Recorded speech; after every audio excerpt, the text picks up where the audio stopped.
The security guard's voice crackled through the high-end intercom system, cutting through the heavy, damp fog of a cold December evening in Malibu, California, with a clinical, jarring sharpness. "Ma'am, these 3 individuals are not on the authorized resident or guest list." They'd been banging violently on the reinforced iron gate, flashing high beams into the driveway, and using extremely aggressive, volatile language toward the staff. Should I immediately patch through to the local precinct and have them escorted off the property? I sat perfectly still in my high-back burgundy leather chair, staring at the high-definition security monitor mounted seamlessly onto my home office wall. Outside my private perimeter, under the amber hum of the coastal streetlights, stood my 3 adult children, Julian, Beatrice, and Christian.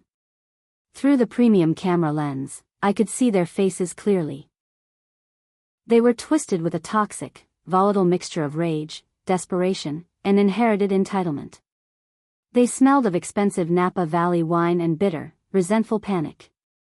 They hadn't driven all the way out to the coast for a warm Christmas family reunion. They had come because they smelled a threat to their ultimate birthright. I took a slow, deliberate sip of my chamomile tea, closing my eyes for a brief second to gather the fractured remnants of my strength, and spoke the words I never, in my 74 years of life on this earth, imagined a mother would ever have to say to her own flesh and blood. "Yes, Officer Vance. Activate the perimeter lockout. Remove them immediately. If they show any resistance whatsoever, let the sheriff's department handle it as a criminal trespass." My name is Eleanor Vance. I am 74 years old, and I've spent my entire life watching the sunset over the California coastline. I genuinely thought I had built an unshakable legacy. I thought I had raised a family the right way, with classic American values of loyalty, sacrifice, and deep-rooted respect. But before I tell you about the cold, calculated, and corporate betrayal that brought me to this absolute breaking point at my own front gate, I want to ask you a question. Wherever you are watching or listening to this story right now, whether you are sitting in a quiet living room in Ohio, driving down a highway in Texas, or enjoying your retirement in Florida, drop your location in the comments below. I genuinely want to know how far my voice is traveling today. Let me take you back to the very beginning, to the quiet days where the cracks in my American dream first began to form. I married young, back in the spring of 1975, to a brilliant, fiercely disciplined structural engineer named Arthur Vance. Arthur was a good man, an honorable provider from a proud Midwestern military family, but his specialized work with coastal infrastructure meant he was often away on drafting sites and rugged construction zones for weeks, sometimes months, at a time. We weren't wealthy back in the late 1970s and early 1980s. We were just 2 young people determined to scratch out a piece of stability in Southern California. While Arthur was away building the bridges and piers that defined this state, I managed our small, sun-bleached household in a quiet, developing pocket of Orange County. We had Julian first, a bold and loud baby boy, then Beatrice 2 years later, who possessed her father's analytical eyes, and finally Christian, our surprise baby. Christian arrived when I was 39 years old, a time when my joints were already aching and my body was already profoundly tired from years of domestic labor. I threw every single ounce of my soul, my youth, and my physical health into being a mother. I didn't just raise those 3 children, I anchored them to the earth. I remember staying up until 2 or 3 o'clock in the morning on a Tuesday, my fingers bleeding and raw from the thick needle as I hand-stitched Julian's elaborate, heavy astronaut costume for the elementary school play, using nothing but old cardboard, metallic insulation foil, and sheer maternal love because we couldn't afford the store-bought plastic outfits. When Beatrice was terrified of her middle school swimming championships, paralyzing herself with fear, I spent weeks sitting on the freezing, damp metal bleachers in the foggy morning air, holding a thermos of hot cocoa, ruining my knees, and shouting her name until my voice went completely hoarse, just so she would know someone was always in her corner. And Christian, our fragile, sickly youngest boy, spent half his childhood fighting chronic, terrifying asthma attacks. The number of times I carried his gasping, turning blue body into the emergency room at 3 o'clock in the morning, holding him against my chest, feeling his tiny heart race like a trapped bird, and praying to God Almighty to take my breath instead of his, I completely lost count after the 20th time. My wood-paneled station wagon wasn't just a vehicle, it was a mobile sanctuary of childhood development. I knew every allergy, every hidden heartbreak, every silent social insecurity each of my children carried.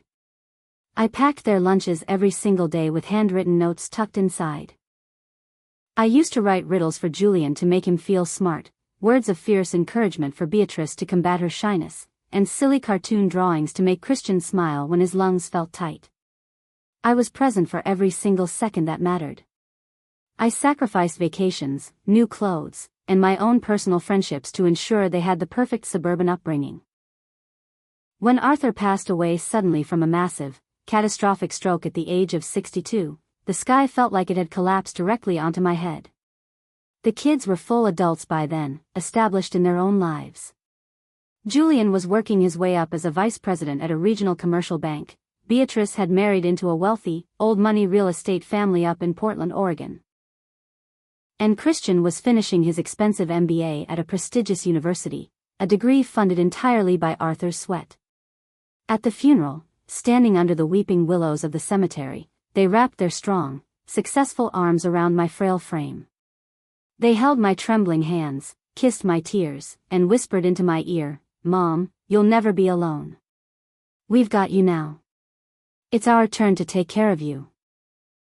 In that moment of profound, paralyzing grief, looking at their beautiful faces, I believed them with all my heart. I looked at their tears and thought I was the most blessed, protected mother on the face of the earth. Arthur had been absolutely meticulous about his long-term financial planning. Between his high-yield investments, a substantial life insurance policy, and a series of smart land purchases we had made decades ago when real estate was still cheap, I was left incredibly secure. The modest property we bought in Malibu back in 1982 for less than $80,000 had skyrocketed in value. Real estate moguls and slick corporate developers left stamped letters in my mailbox every single week, practically begging me to name my price, throwing out figures that sounded like lottery jackpots. Instead of selling the land, cashing out, and downsizing to a maintenance-free condo, I made the conscious decision to pour my savings into transforming that property into a beautiful, modern, multi-story coastal estate, complete with a botanical rose garden and a sprawling koi pond. I didn't do this out of vanity or luxury. I envisioned it as the ultimate family sanctuary, a permanent, generational anchor where my future grandchildren would sprint across the lawn during Thanksgiving, and where my children would always find an open door, a hot meal, and a peaceful refuge from the chaotic world. I built it for them. The shift in their behavior didn't happen overnight with some dramatic theatrical argument. It was a slow, agonizing, calculated erosion that I spent years trying to rationalize away because my maternal heart refused to accept the truth. Julian received another high-profile promotion at his banking firm in downtown Los Angeles. Suddenly, our traditional, sacred Sunday family dinners became bi-weekly, then they shifted to monthly, and within 2 years, they became entirely non-existent. Whenever I called his cell phone just to hear his voice, to ask how his week was going, his tone was clipped, hurried, and impatient.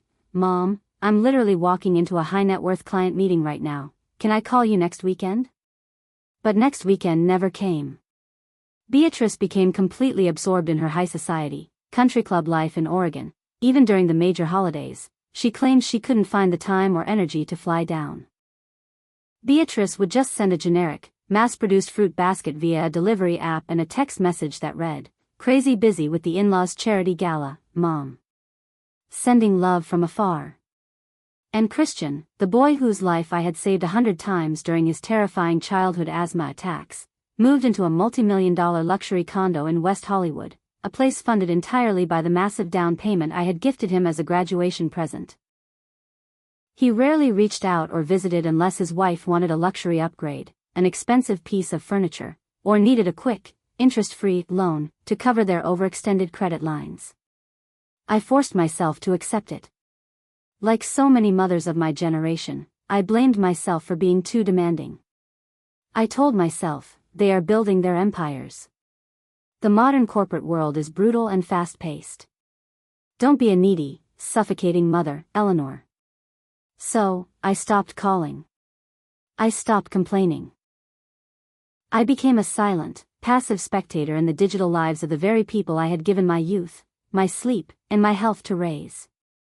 But the beautiful veil of maternal denial was violently, permanently ripped away in April of last year. At approximately 2:30 in the morning, I woke up with an agonizing, crushing sensation directly in the center of my chest. It felt as if an invisible, heavy iron vice was tightening around my lungs, cutting off my air. My forehead was instantly drenched in a cold, oily sweat. The terrifying memory of Arthur's sudden, fatal stroke flashed before my eyes, and sheer panic gripped my mind. I knew I couldn't afford to wait until morning. With trembling, weak fingers, I managed to dial 911. Within 10 minutes, the sirens wailed through the quiet, darkened Malibu night as the paramedics loaded my frail, shaking body into the back of the ambulance. As I lay in a stark, sterile, curtained booth at the UCLA Medical Center, listening to the rhythmic, heart-wrenching beep of the vitals monitor and the chaotic shouting of the emergency room staff, I pulled out my phone. With a shaking hand, I called Julian. It went straight to voicemail. I dialed Christian. No answer. Trembling from the cold fluids, I typed out a message in our family group chat, swallowed my pride, and sent it. Dears, I've suffered a severe cardiac episode and I'm currently in the emergency room at UCLA Medical Center. Please come when you see this. I am very scared. I stared at that glowing screen in the dim hospital light. 30 minutes passed. 1 hour. 2 hours. The sun began to peek through the reinforced glass windows of the hospital. All around my small curtained cubicle, other elderly patients had their children sitting faithfully by their bedsides, holding their hands, rubbing their shoulders, whispering words of comfort, and bringing them warm tea from the cafeteria. I sat there completely alone, watching the clear saline solution drip slowly into my foreline, feeling the cold air conditioning chill my bones. It wasn't until 9:15 that morning that Julian finally replied with a casual text message. Oh wow, just seeing this now. I'm in the middle of a massive quarterly corporate audit today, totally slammed with the regional board. What did the ER doctor say? I'm sure you're in good hands at UCLA. Keep us posted when you get discharged.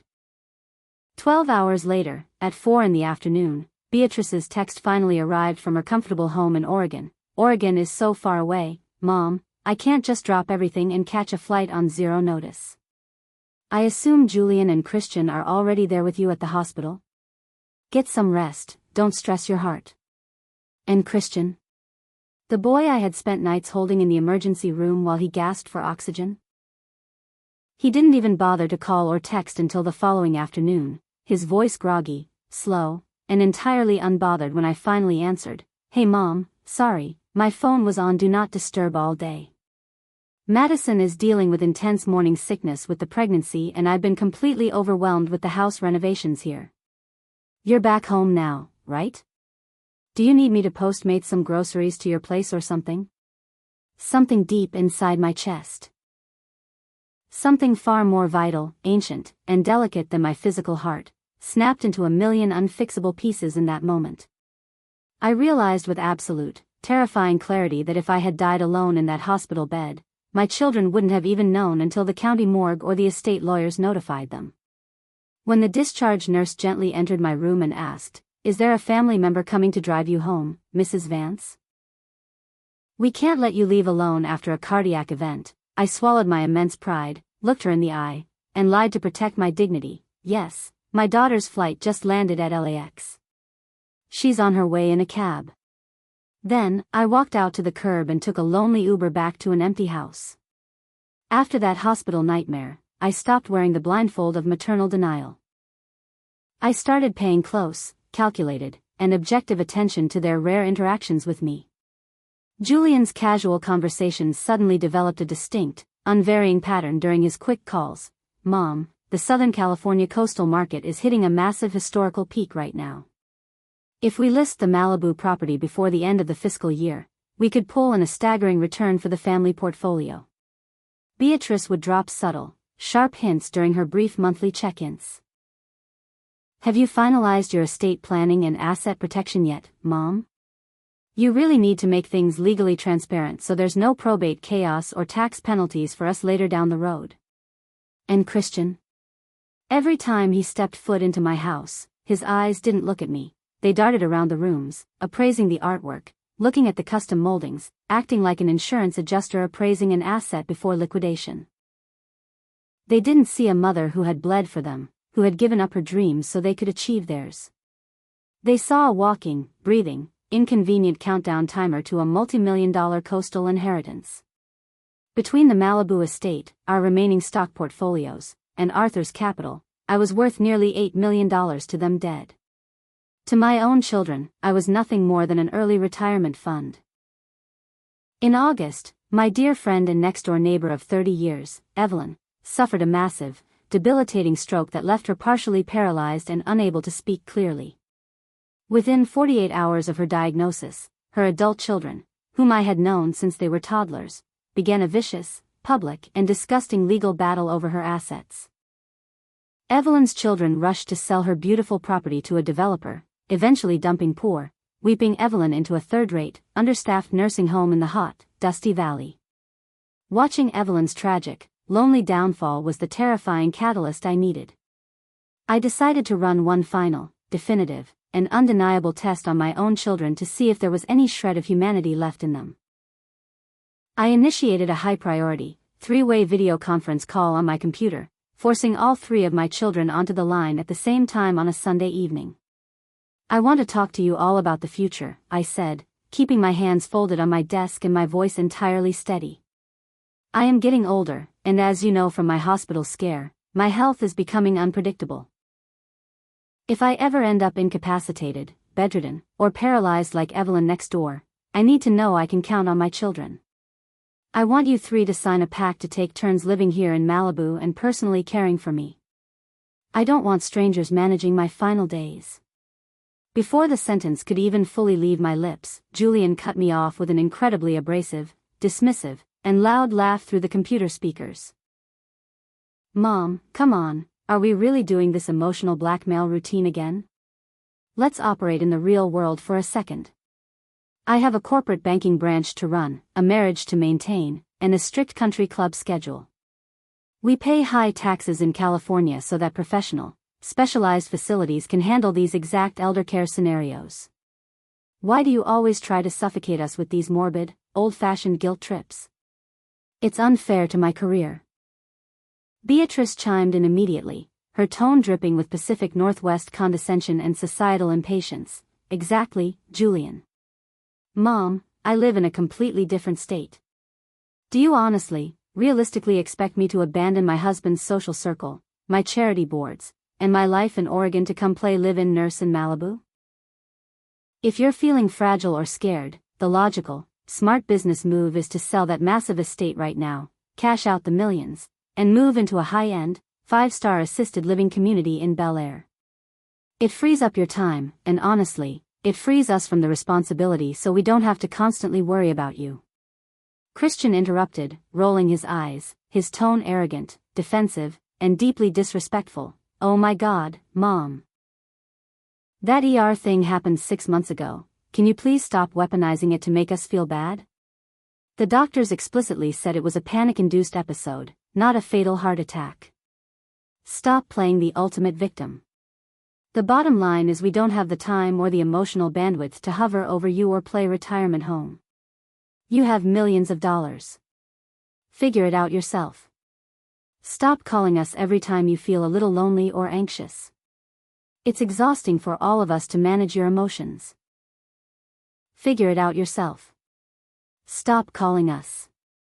Those words, uttered by my youngest son, the boy I had prayed over in the sterile hospital rooms of his youth, were the final, heavy nails driven into the coffin of my maternal devotion. I didn't cry on the call. I didn't scream. I didn't give them the satisfaction of seeing me broken. I quietly, calmly clicked the red end call button, terminating the feed. I sat in the profound, echoing silence of my expansive living room, looking up at a large, beautifully framed family portrait taken 20 years ago on the beach. I looked at their smiling, innocent, childlike faces and whispered into the empty air, "Arthur, I am so sorry, but I have to do this. They leave me no choice." The very next morning, I put on my finest charcoal designer suit, stepped into my car with a calm mind, and drove directly to the high-rise offices of the most ruthless, brilliant, and bulletproof estate litigator in Los Angeles, a man named Thomas Sterling, who specialized in high-net-worth family disputes. I arrived with an ironclad folder containing my deeds, my financial portfolios, and transcripts proving their absolute neglect. Mrs. Vance, I need to be entirely transparent and legally frank with you, Attorney Sterling said, adjusting his glasses as he carefully reviewed my financial files. What you are requesting me to draft is the legal equivalent of a nuclear strike on your bloodline. Once these documents are executed, notarized, and recorded with the state, there is no structural turning back. It will trigger an absolute, scorched earth war within your family. Are you emotionally prepared for that? I looked him dead in the eye, my voice completely devoid of any hesitation, fear, or sadness. My children told me to figure it out myself, Mr. Sterling. This is me figuring it out. Over the next 4 weeks of intense legal drafting, Sterling and I constructed an impenetrable legal fortress that completely, surgically dismantled my children's financial futures. First, a completely restructured last will and testament that explicitly disinherited them. The document included specific, devastating clauses noting that the omission of my children was deliberate, fully conscious, and well documented, preemptively crushing any future legal claims of undue influence or diminished capacity they might try to argue. Second, I transferred the entire title of the Malibu coastal estate into an irrevocable trust. I remained the sole trustee and lifetime beneficiary, but upon my passing, the trust explicitly ordered the immediate liquidation of the property via private corporate auction. The proceeds were ordered to be distributed with 50% going directly to the American Stroke Association, in permanent memory of Arthur. 30% went to the Los Angeles Covenant House for homeless, abused youth. The remaining 20% was established as an incentive-based educational trust for my young grandchildren. But with an incredibly restrictive, clever condition. The grandchildren could only access their funds upon turning 30 years old, and only if they maintained a verified, consistent relationship with me during my lifetime, defined as a minimum of 1 in-person visit per month, documented by my estate manager. If their parents attempted to block these visits, their portion of the funds would be permanently, instantly forfeited and reared to the charities. Third, I converted all my liquid capital and investment portfolios into POD, payable on death, accounts. This meant that the exact millisecond my heart stopped beating, the ownership of those millions would bypass probate court entirely, transferring instantly and automatically to the designated charities, leaving my children with 0 legal avenues to contest the funds. Fourth, I hired an elite residential security firm to completely overhaul my property. They installed 360-degree biometric cameras, motion-activated laser perimeters, and a reinforced wrought iron gate accessible only via high-level smartphone encryption or biometric thumbprint scanning. I hired Marcus, a highly decorated, retired LAPD tactical officer, to serve as my live-in estate manager and security chief, giving him a beautiful guest suite on the property. Every single lock on every single door was replaced with biometric commercial deadbolts. The spare keys I had given my children over the years were officially rendered useless pieces of scrap metal. For 3 months, I maintained absolute, unwavering radio silence. I didn't send a single text. I didn't call on birthdays. And precisely as I had predicted, because I stopped initiating contact, they didn't bother to send a single text message or check if I was dead or alive. During those 3 months, I began to live an extraordinarily vibrant, joyful life. I enrolled in a premium oil painting masterclass at the local Malibu Cultural Center. Every Thursday afternoon, I immersed my hands in the vibrant, thick colors of the Pacific sunset, discovering a profound artistic talent I never knew I possessed. I joined a coastal hiking club, surrounding myself with energetic, self-sufficient, and kind seniors who valued my wit, my stories, and my companionship, rather than my bank account. I volunteered twice a week at a downtown women's shelter, serving hot meals to individuals who looked into my eyes with genuine, tearful gratitude. I felt entirely liberated from the weight of expectation. But that hard-won peace was violently, predictably challenged on the afternoon of December 23rd. At approximately 4 p.m., my smartphone emitted a loud, high-priority audio alert from my perimeter defense system, unknown vehicular approach and gate breach attempt at the primary entrance. I pulled up the live security feed on my tablet. There they were. Julian's luxury German SUV, Christian's sports sedan, and a town car that had just dropped Beatrice off directly from LAX.